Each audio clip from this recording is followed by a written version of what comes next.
UGC net जून 2026 की notification finally out हो चुकी है और आज इस वीडियो में मैं बात करने वाली हूं कि आप इस एप्लीकेशन में एलिजिबल हो या फिर नहीं हो, आप आवेदन कर सकते हो या नहीं कर सकते हो, आप अपने मास्टर्स के फर्स्ट ईयर में हो, सेकेंड ईयर में हो, पीएचडी, हम उन सभी चीज़ों के बारे में बात करने वाले हैं और मेन आपकी आयु सीमा क्या है उसके बारे में भी बात करेंगे। तो ये आपकी ऑफिशियल पीडीएफ है, जैसा कि आप देख सकते हो, जून 2026 की ऑफिशियल इंफॉर्मेशन की बुलेटिन है। और अब हम इसमें एलिजिबिलिटी वाले पेज पे चलते हैं जहां पे इन्होंने एलिजिबिलिटी को मेंशन किया है। तो सबसे पहले तो एलिजिबिलिटी के मामले में एक चीज पता होनी चाहिए कि मास्टर्स में आपके पास 55% मार्क्स होना अनिवार्य है और आपकी रिजर्व्ड कैटेगरीज के लिए रिलैक्सेशन होता है, बट 55% मार्क्स आपके मास्टर्स में होनी चाहिए, वन थिंग। और उसके साथ लेकिन अब जिससे क्वेश्चन उठ रहा होगा कि मैम हमारा तो मास्टर्स पूरा नहीं हुआ, तो क्या हम इसके लिए एलिजिबल हैं? तो हाँ जी, अगर आप थर्ड सेमेस्टर या फिर फोर्थ सेमेस्टर में हो अपने मास्टर्स के लिए, मतलब अगर आप अपीयरिंग में भी हो थर्ड और फोर्थ सेमेस्टर में, तो भी आप इसके लिए, इस फॉर्म के लिए एलिजिबल हो, आप इसको फिल आउट कर सकते हो। ठीक है, उन्होंने साफ साफ लिखा हुआ है candidates who are pursuing their master's degree और इक्विवेलेंट, जो अभी परस्यू कर रहे हैं या फिर जिन्होंने अपीयर किया है मास्टर्स के लिए लेकिन उनका रिजल्ट अवेटेड है, तो वो भी कर सकते हैं इस टेस्ट के लिए अप्लाई। ठीक है, तो एक डाउट तो आपका क्लियर हो गया। फिर थर्ड जेंडर कैटेगरी के स्टूडेंट्स भी यहाँ पे एलिजिबल हैं। पीएचडी डिग्री अगर होल्डर हो लेकिन उसमें आपका मास्टर्स जो है वो 1991 से पहले कंप्लीट हो जाना चाहिए, तो आप इस पर्टिकुलर वैकेंसी के लिए, मतलब इस एग्जाम के लिए एलिजिबल हो जाओगे।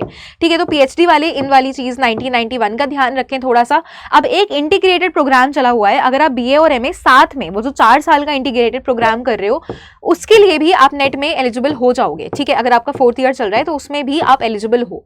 फिर हम बात कर लेते हैं अबाउट आपकी एज सीमा क्या रहने वाली है। तो एज सीमा के बारे में अगर हम बात करते हैं तो सबसे पहले तो असिस्टेंट प्रोफेसर और एडमिशन टू पीएचडी के लिए आपकी कोई भी एज लिमिट नहीं है। अब कहने का क्या मतलब है कि हर एक व्यक्ति इस फॉर्म को तो फिल कर ही सकता है, चाहे आपकी कोई भी एज हो। पीएचडी के लिए अगर आप एलिजिबल होते हो तो आपकी कोई भी अपर लिमिट मान्य नहीं है। आप किसी भी एज के हो, आप पीएचडी के लिए एनरोल हो सकते हो। ध्यान से सुनिए, आप किसी भी एज के हो, आप पीएचडी के लिए एलिजिबल हो सकते हो, आप एडमिशन ले सकते हो। दूसरी चीज, अगर आप अपना नेट क्वालिफाई करते हो, यानी कि असिस्टेंट प्रोफेसर वाला जो लेवल है, जो नेट वाला लेवल है, उसमें भी कोई भी अपर एज की लिमिट नहीं है यहाँ पे।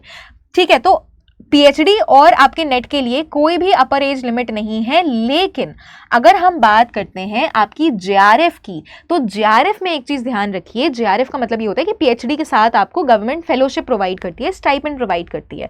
तो ये सिर्फ तभी तक वैलिड है अगर आप 30 साल के हो। और ये भी जो आपकी बर्थ डेट है वो कैलकुलेट करी जाएगी 1 जून 2026 के हिसाब से। तो not more than 30 years age on first day of the month in which the examination is concluded, यानी कि 30 साल से ऊपर आपकी एज नहीं होनी चाहिए। तो इन शॉर्ट, जेआरएफ के लिए 30 साल से नीचे अगर आप हो तो आप एलिजिबल हो। असिस्टेंट प्रोफेसर में कोई भी एज लिमिट नहीं है और पीएचडी में कोई भी एज लिमिट नहीं है। ठीक है, तो इन चीज़ों का आपका ध्यान में रखना है। अगर ये चीज़ प्रॉपरली आपके साथ मैच ऑन हो रही है, मास्टर्स के आप लास्ट सेमेस्टर में भी हो और आपका रिजल्ट अवेटेड है, अपीयरिंग में हो, तो भी उससे कोई भी फर्क नहीं पड़ता। तो आज का वीडियो था आपकी मेनली आवेदन प्रक्रिया के लिए, मतलब आपकी एलिजिबिलिटी योग्यता क्या है। और अगर आपको एप्लीकेशन फॉर्म को फिल करने में कोई भी डाउट आ रहा हो तो कमेंट सेक्शन आपके लिए ओपन है, आप उसमें हमको बता सकते हो किसी भी डाउट के लिए। तो आपका जो एग्जामिनेशन एप्लीकेशन फॉर्म्स हैं वो ऑलरेडी आउट हो चुके हैं, यानी कि 29 अप्रैल से 20 मई तक आपके एप्लीकेशंस खुले हुए हैं, तो उसको फिल कर लीजिए। डॉक्यूमेंट्स पे भी हमने एक वीडियो बनाया हुआ है कि क्या मेन डॉक्यूमेंट्स, दस्तावेज आपके पास यहाँ पे अवेलेबल होने चाहिए इस एप्लीकेशन फॉर्म को फिल करते वक्त। ठीक है everyone, thank you so much. And किसी भी और डाउट के लिए कमेंट सेक्शन आप लोगों के लिए ओपन है। ऐसे ही और वीडियोज़ के लिए सब्सक्राइब जरूर करें यूजीसी नेट RWA को।